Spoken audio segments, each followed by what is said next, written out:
ప్రభునామ స్తోత్రములండి. మీ అందరికీ నా వందనాలు. అందరూ బాగున్నారండి. ఈనాటి వాక్య ధ్యానములోనికి వెళ్ళే ముందు చిన్న ప్రార్థన చేసుకుని వాక్యాన్ని ధ్యానించుకుందామండి. ప్రార్థన. పరిశుద్ధమైన మా తండ్రి, మీ పాదములకు వందనం, స్తోత్రము నాయన. మా జీవితంలో మరొక నూతన దినాన్ని అనుగ్రహించినందుకు వందనాలు చెల్లిస్తున్నాడు. ఈ దినమంతట్లో మీ సన్నిధి సహాయం అనుగ్రహించండి దేవా. మీకు వందనాలు నాయన. మీ వాక్యం ద్వారా మాతో మాట్లాడి మమ్మల్ని బలపరచమని మీకే వందనాలు చెల్లిస్తూ యేసుక్రీస్తు పరిశుద్ధ నామమున ప్రార్థించి ప్రారంభించుకొంచున్నాం మా తండ్రి. ఆమేన్. మత్తయి సువార్త 21వ అధ్యాయం 5వ వచనాన్ని ధ్యానించుకుందామండి. ఇదిగో నీ రాజు సాత్వికుడై గాడిదను భారవాహిక పశువు పిల్ల అయిన చిన్న గాడిదను ఎక్కి నీ యొద్దకు వచ్చుచున్నాడని సియోను కుమార్తెతో చెప్పుడి అనున్నది. ఇక్కడ వాక్య భాగంలో మనం చూసినట్లయితే ప్రభువైన యేసుక్రీస్తు వారిని గురించి ఈ యొక్క ప్రవచనము మనం చూస్తూ ఉన్నాం. ఏమని చూస్తున్నామంటే, సియోను కుమార్తెతో ఇలా చెప్పు అని చెప్తున్నట్లుగా ఇక్కడ వాక్య భాగంలో మనం చూస్తున్నాం. ఇదిగో నీ రాజు నీ వద్దకు వచ్చుచున్నాడు, ఆయన దయగలవాడై గాడిద పిల్ల మీద అనగా గాడిద పిల్ల మీద ఎక్కి వచ్చుచున్నాడు అని వ్రాయబడటం మనం వాక్య భాగంలో చూస్తూ ఉన్నాం. సియోను కుమార్తెతో ఇలా చెప్పటం అనేది ఇదిగో నీ రాజు అని, మరి నిజంగా సియోను కుమార్తె అనగా యెరూషలేము కుమార్తెలని, మరి యెరూషలేము గురించి ఇక్కడ వ్రాయబడినట్లుగా మనం చూస్తున్నాం. నిజంగా ప్రభువైన యేసుక్రీస్తు వారు రాజుగా ఆయన వస్తూ ఉన్నారు. ఆయన యొక్క నెరవేర్పు ఈ వచనంలో మనకి చూపిస్తున్నారు. నీ దగ్గరికి వచ్చుచున్నవాడు ఎవరు అని మనం చూస్తే గాడిద పిల్ల మీద, అంటే గాడిద పిల్ల మీద ఎక్కి, అతను యోధుడు లాంటి రాజు కాదు కానీ ఎలాంటి వాడంటే అండి, సాత్వికుడైన రాజు.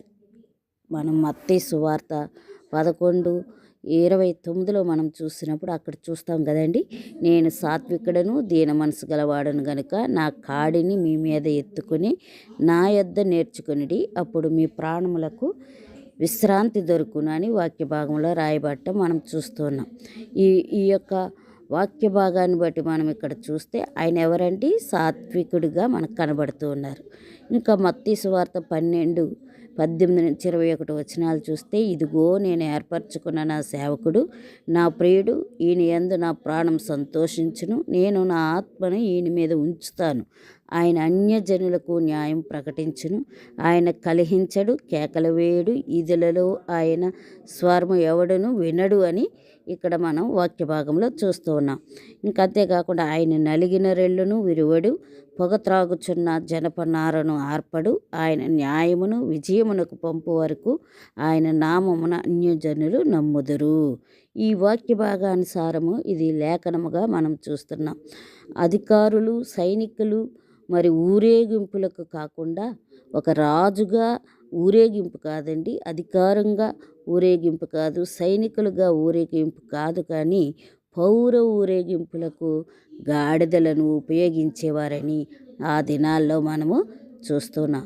ఇంకా మనం చూసినట్లయితే మొదటి రాజుల గ్రంథము 1:33 వచనంలో కూడా ఈ యొక్క వాక్యాన్ని మనం చూస్తాం. రాజు వారితో ఇట్లనెను, మీ ప్రభు సేవకులను మీతో తీసుకుని నా కుమారుడైన సొలొమోనును నా సొంత కంచర గాడిద మీద ఎక్కించి గీహోనుకు తీసుకురండి అని అక్కడ లేఖనము చెప్పటం మనం చూస్తున్నాం. అంటే మరి రాజుగా ఇక్కడ సొలొమోను రాజు గారు కూడా సొంత కంచర గాడిద మీద, అంటే శాంతికి సమాధానముగా ఇక్కడ చూస్తున్నాం. అదే విషయాన్ని ఇక్కడ ప్రభువైన యేసుక్రీస్తు వారి విషయంలో కూడా మనము చూస్తూ ఉన్నట్లుగా చూడవచ్చు. ఇది తన ప్రజల యొద్దకు వస్తున్న మరి శాంతిమూర్తిగా, సౌమ్యుడిగా, ఆయన సమాధానకర్తగా ఇక్కడ మనకి కనపడుతున్నాడు. శాంతరాజుగా కూడా మనకు కనపడుతూ ఉన్నారు. తను ఎలాంటి రాజు అనే దానికి నిర్వచనముగా గాడిదను చూపెడుతున్నట్లు మనం ఇక్కడ లేఖనంలో చూస్తున్నాం. మరి ఇంకా మనం చూసినట్లయితే ఇక శిష్యులు వెళ్ళి యేసు ప్రభువుకు ఆజ్ఞాపించినట్లు చేసిరి. యేసు ప్రభు వారు ఎలాగైతే ఆజ్ఞాపించారో అదే విధంగా శిష్యులు చేసినట్లుగా ఇక్కడ వాక్య భాగంలో మనం చూస్తాం. 7వ వచనంలో కూడా మరి వారు గాడిద పిల్లను తోలుకొని వచ్చి వాటి మీద తమ వస్త్రాలు వేయగా ఆయన వాటి మీద కూర్చుండెను అని లేఖనము మనకి తెలియపరుస్తుంది.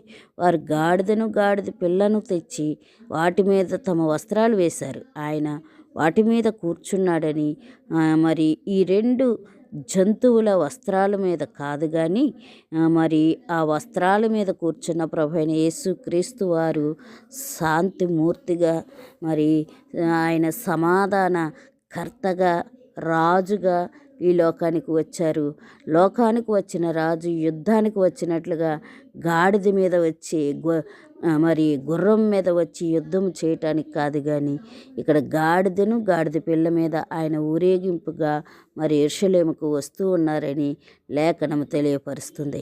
ప్రజలందరికీ కూడా సమాధానాన్ని అనుగ్రహించడానికి ఆయన వచ్చారు. ఎలాంటి పరిస్థితుల్లో అని చూస్తే అన్ని రకాలుగా కొట్టుకునే పరిస్థితుల్లో వారు ఉన్నారు.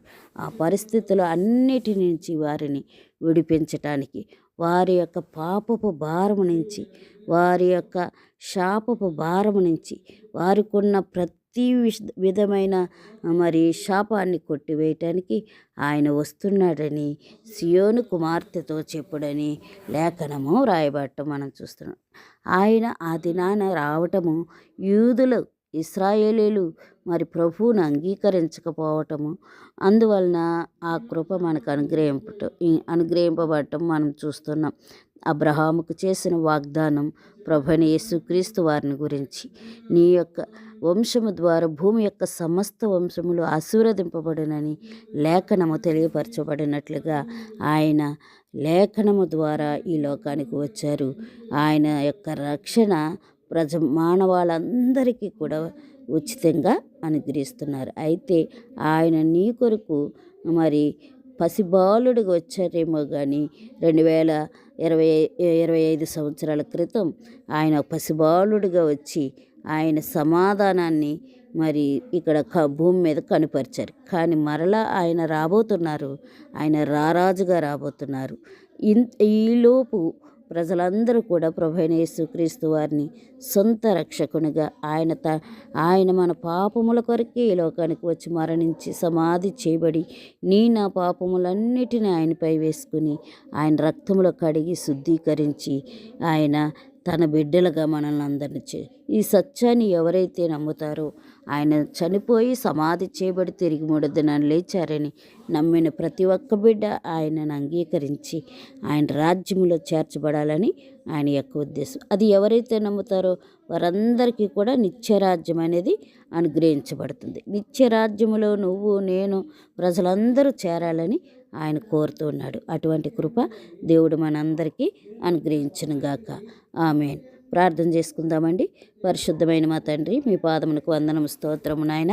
ఈ దినం వాక్యం ద్వారా మాతో మాట్లాడిన దేవా వందనాలు మా తండ్రి. ప్రభా, మా పాప శాపములన్నిటినీ కొట్టివేయట కొరకు మావలి ఈ లోకానికి వచ్చినందుకు వందనాలయ్యా. మా కొరకు చనిపోయి సమాధి చేయబడి తిరిగి 3వ దినాన్ని లేచినందుకు వందనాలు చెల్లిస్తున్నాను దేవా. పరమునకు ఆరోహణమై తండ్రి కుడి పార్శ్వమున కూర్చుండి నా కొరకు నాయన, మా కొరకు, అందరి కొరకు విజ్ఞాపన చేస్తున్నందుకు వందనాలు నాయన. మీరు త్వరలో రాబోతున్నారు ప్రభా. మీరు వచ్చు పర్యాంతం నాయన ప్రతి బిడ్డ రక్షణ పొంది మిమ్మల్ని ఎదుర్కొనే కృప అనుగ్రహించమని మీకే వందనాలు చెల్లిస్తూ యేసుక్రీస్తు పరిశుద్ధ నామమున ప్రార్థించి వేడుకొంచున్నాను మా తండ్రి. ఆమేన్, ఆమేన్, ఆమేన్.